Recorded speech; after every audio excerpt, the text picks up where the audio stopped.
In the beginning, there was not just a place or a void waiting to be filled. There was a connection.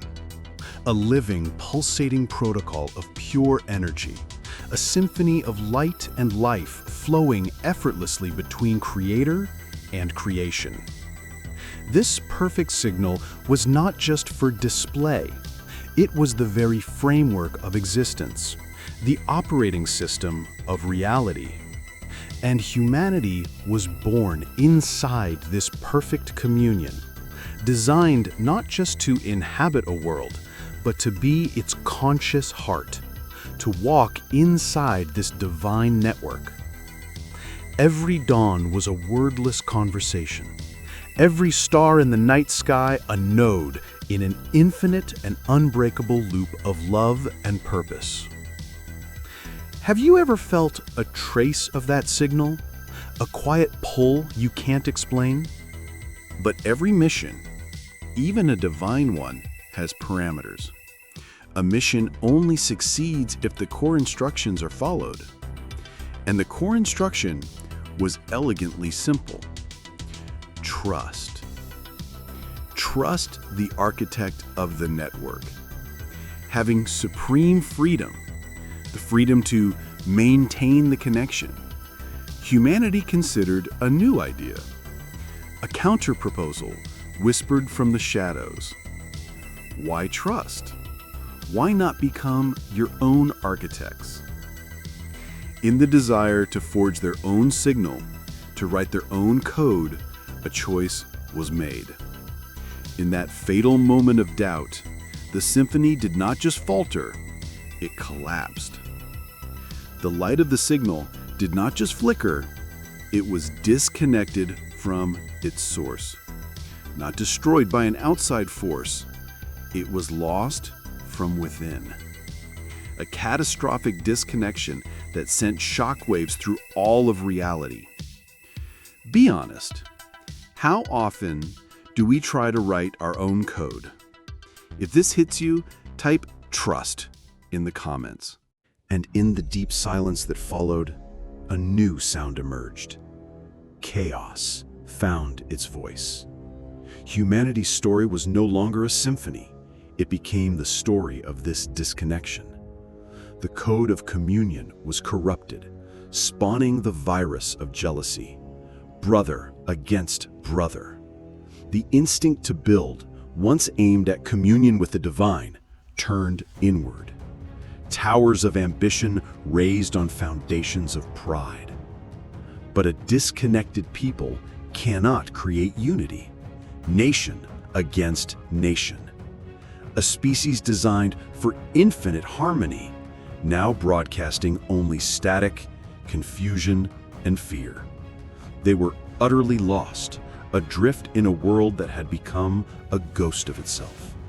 A painful, constant echo of what should have been. The original mission, to live in communion, had failed. By any logical standard, the project was over, or so it seemed. But from the command center of eternity, where failure is not a final verdict, a new directive was issued. Operation Rescue. This wasn't an abandonment of the original plan, it was its audacious second act, to be executed over millennia. The mission would not restart with a multitude, but with a single point of light in the darkness. It began with an old man, Abraham, staring into an impossible night sky, and with a promise, a transmission breaking through the static. Through you, a rescue team will be formed, a nation that will carry the memory of the signal and the blueprint for its eventual reconnection. Every complex rescue mission needs protocols, a way to operate safely in hostile territory. So on a trembling mountain, wrapped in storm and fire, a leader named Moses received the mission briefing, the law. It was never meant to be the solution. It was a diagnostic tool, a perfect, holy mirror designed to do one thing with brutal efficiency: to show humanity the true extent of its internal damage, the depth of its disconnection. It was a test they were meant to fail, to prove beyond any doubt that they could not repair the signal by themselves. Quick check. When you face that mirror, what do you see first?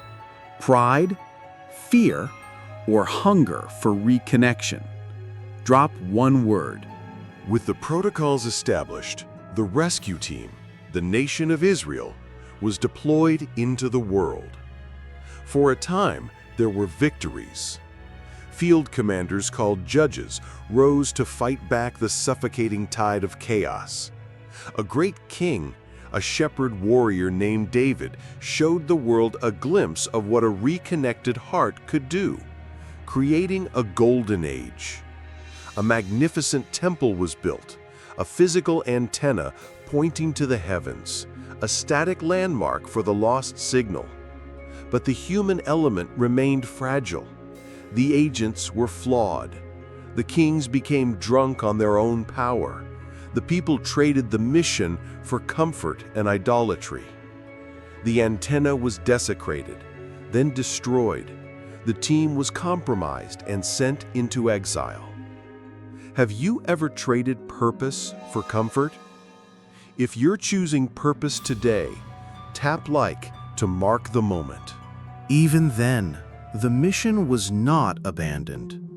In the darkest hours of failure, when the rescue team itself was captured by the enemy, new specialists were sent, the prophets. They were not kings or generals, they were poets, madmen, and truth-tellers. Their task was to act as field medics for a dying culture, to keep the memory of the mission alive. They were desperate voices crackling over a dying radio, reminding the exiles of the original promise. But they also brought a new and astonishing piece of intelligence, a shocking update to the mission plan.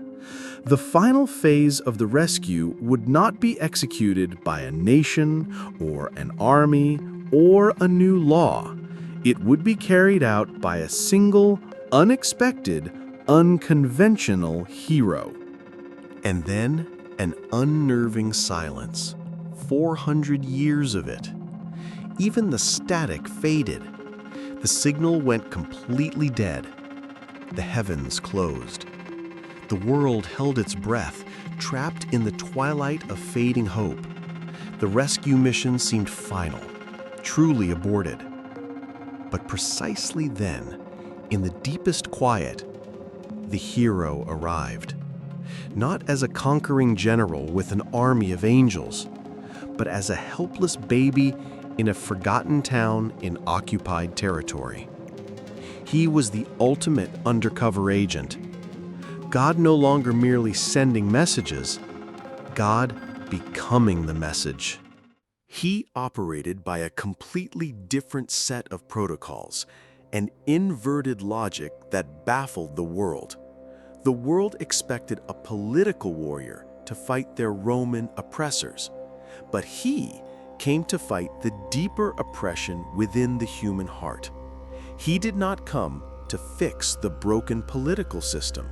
He came to heal the original catastrophic disconnection itself. With every leper he touched, every storm he silenced, every truth he spoke, he was rebooting the system, one life at a time. He claimed he wasn't merely showing the way back. He claimed he was the way back, the living bridge across the chasm. He was the signal in flesh and blood. If one touch could reboot a life, what would you ask him to heal first? Tell us, or hold it quietly in your heart. This was the moment, the climax of the entire rescue operation, the final, desperate, brilliant maneuver planned before time. To defeat chaos, the hero would not overpower it. he would absorb it with love. On a cross, an instrument of torture and shame, he took upon himself the full, crushing weight of all the static, all the fear, all the jealousy, all the violence, all the disconnection of all humanity. It was the ultimate, paradoxical sacrifice, the perfect, living signal, willingly embracing the absolute silence of death so that billions of others could one day broadcast again. Death thought it had won. Chaos roared in celebration. Darkness believed it had extinguished the light forever. But the mission plan had one final, impossible, revolutionary step. 3 days later, in the cold darkness of a guarded tomb, the hero initiated the final reconnection. The resurrection was not merely about one man returning to life. It was the reboot of the entire divine network with unimaginable power. The signal was not just restored, it was exponentially amplified. A new and permanent bridge between heaven and earth was opened for traffic. Mission accomplished. The greatest rescue in history is complete. The price has been paid, the connection is secure. But the mission was never only about saving those who were lost. It was about commissioning and empowering those who were found. The story of the Bible, from beginning to end, is not merely the record of a past mission. It is a living invitation to a new one. The signal is on the air. The network is live. The question is, will you broadcast it? If you choose to carry the signal, say "I will" in the comments. If this story made you reflect, leave your like and share your thoughts in the comments.